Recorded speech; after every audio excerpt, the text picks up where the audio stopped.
Yung puso ko parang sinasaksak sa sobrang sakit.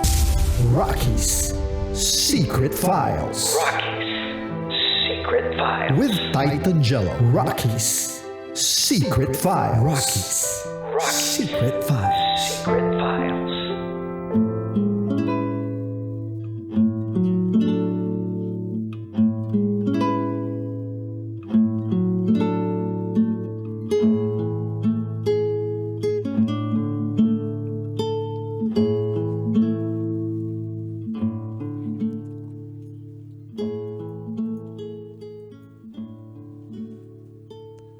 Alam mo partner, nakakalungkot lang sa kalagayan ng ating letter sender ngayong gabi nito na si El. Na bubuhayin niya na lang daw mag-isa yung kanyang supling o kanyang anak. Malapit na siya mga anak eh.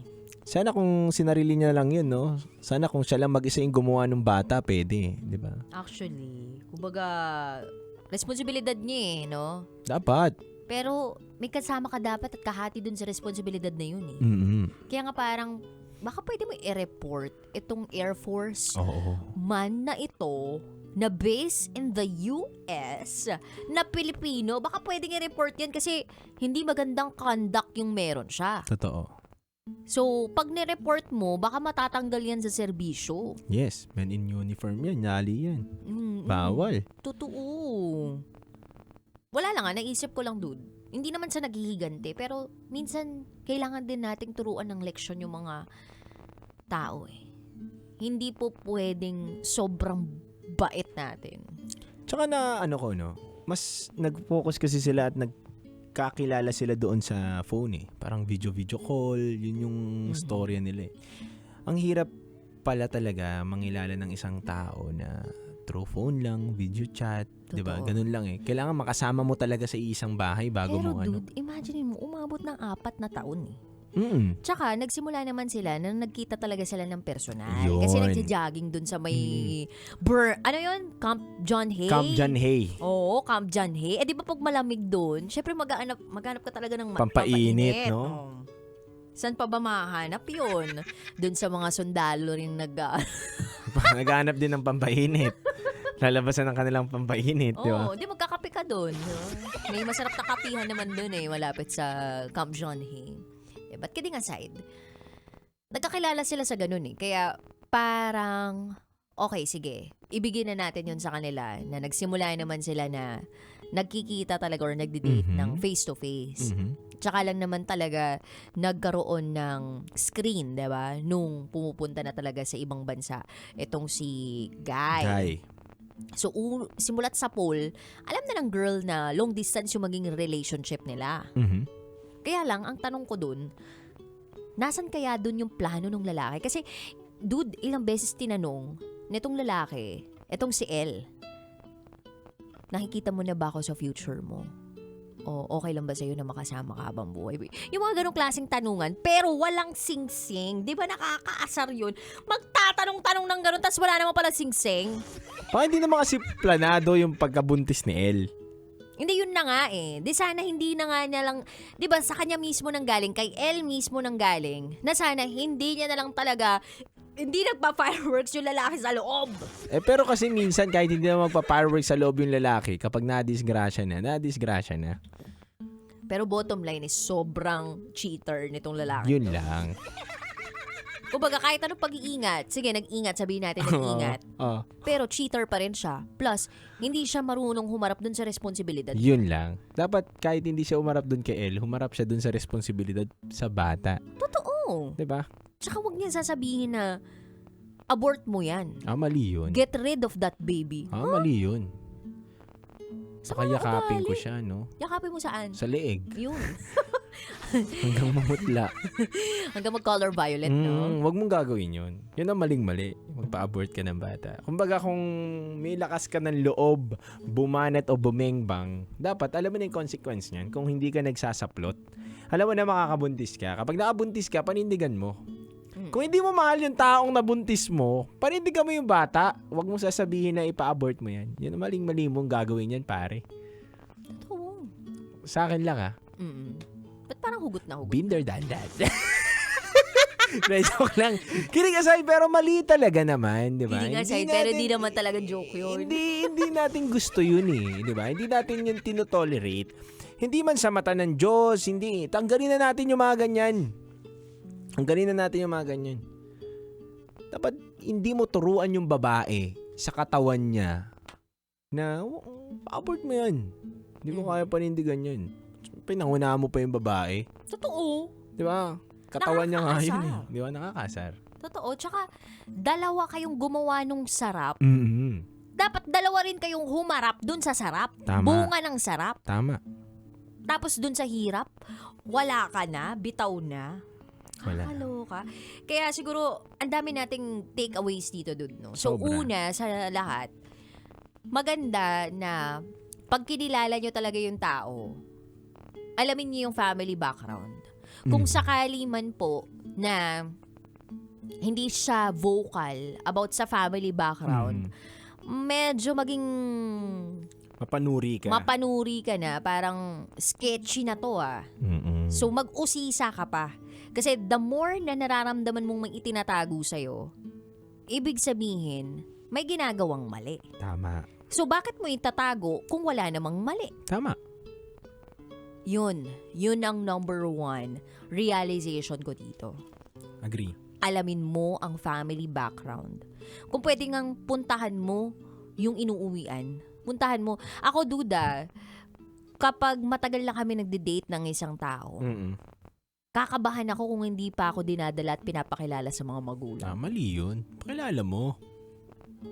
Bakit ano ba yung nangyayari ngayon? Dapat Hindi pinapakilala. Ay, mali yun. Pangit yun. Dapat pinapakilala mo.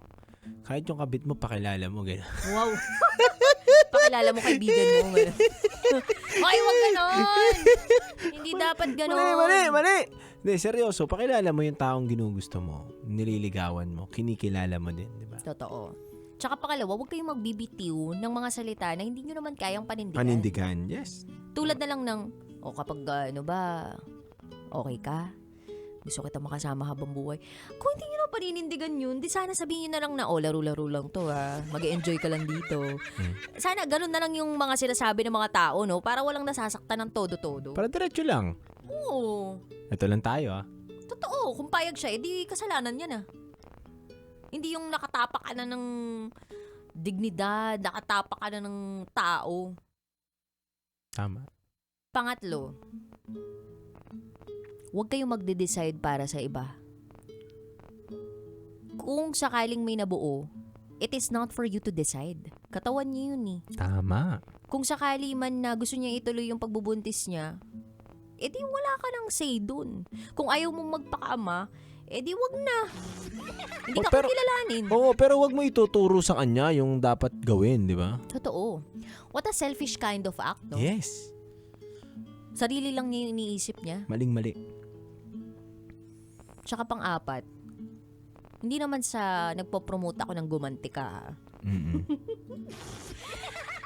Pero wag naman sobrang giving or wag naman sobrang tolerating. Tama. Kung sakaling alam mo na nagawan ka ng pagkakamali at kung kaya mong iparealize dun sa tao na may responsibilidad siya, gawin mo. Pero you do you. Kasi etong secret file sender natin na si El, buntis siya eh. So, madami pa siyang iniisip sa pagkakataong to. So, manganganak na siya and ang focus niya ngayon kung paano niya madideliver yung bata ng tama and healthy. Healthy sila parehas, diba? Yung good, normal delivery, yun yung gusto nating mangyari, no? Pero kung matapos na lahat ng yun at may mga ebidensya ka, diba, El? O may ebidensya kayo na nagpapatunay na itong lalaking nakausap mo sa loob ng 4 na taon, niloloko ka at nandun na screenshot mo na you have to get rid of that o kaya pinagtanong-tanong ka ng mga kung ano-ano. Feeling ko matalino rin kasi yung lalaki, video call o kaya call lang para walang ebidensya. May mga ganong klaseng tao eh. Tama. So, hanap ka ng pieces of evidence nang sa gayon, pwede kang makapag-email dun sa tamang tao o tamang email account ng support system ng kung ano mang kumpanya pinagtatrabahuhan niya. Nang sa gayon, di ba sa quits, no? Maturuan lang siya ng leksyon. Kasi hindi pwedeng lumaganap pa yung ganong klaseng tao eh. Na magmamanipula ka ng isang tao, walain mo siya, na mahal mo siya, na isa lang yung babae sa buhay mo, tas yung pala, pamilyado ka na. Mali yun. Ang unfair. Kaasar. Dapat sinasabi mo palang una palang, kabisyo, na 4 ang asawa ko, 3 ang anak ko, pang 5 ka na. Ganun. Gawain mo ba yun? Hindi. Ba't parang alam mo yung mga galawan na ganyan? Parang nagkaintindihan lang. Di ba, kasi namang pakomplikaduhin mo pa. Wala ako, binata ako. Hindi sinaktan mo pa. At least yung una pa lang, gusto mo ba ako? Magiging 5 kita. 3 anak ko. Pag nagkabuo tayo, 4 na. Payag ka ba? Take it or leave it. Kaya pala. Ganun. Kaya pala lahat ng ano mo, talagang payag lang. Kaya pala walang masama yung loob sa'yo. Maayos lahat. Kakaintindihan. Kasi ganun yung diskarte. Ganun. Maging totoo ka. Alam mo na kabisyo basta totoo ka lang, take it or leave it, yun yung mga linyahang Titan Jello. The truth will set you free. Wow. Asar. Ay nako, wishing you all the best and have a safe delivery and good health. Ayan. Anyway, sa mga kabisyo natin out there na gusto mag-share ng kanilang secrets, share to us sa raketera@gmail.com. Kami po ay magbabalik para sa programang Top Secrets. Kasama pa rin ang Basa Princess DJ Raketera. At kasama nyo pa rin po ang titindig sa mga pinaglalaban ninyo, DJ Titan Jello. At kayo'y nakatutok sa 90.7 Love Radio. Kailangan pa bang i-memorize yan? Basic! This is Elle's Secret File. Metro's #1 Love Radio. Basic!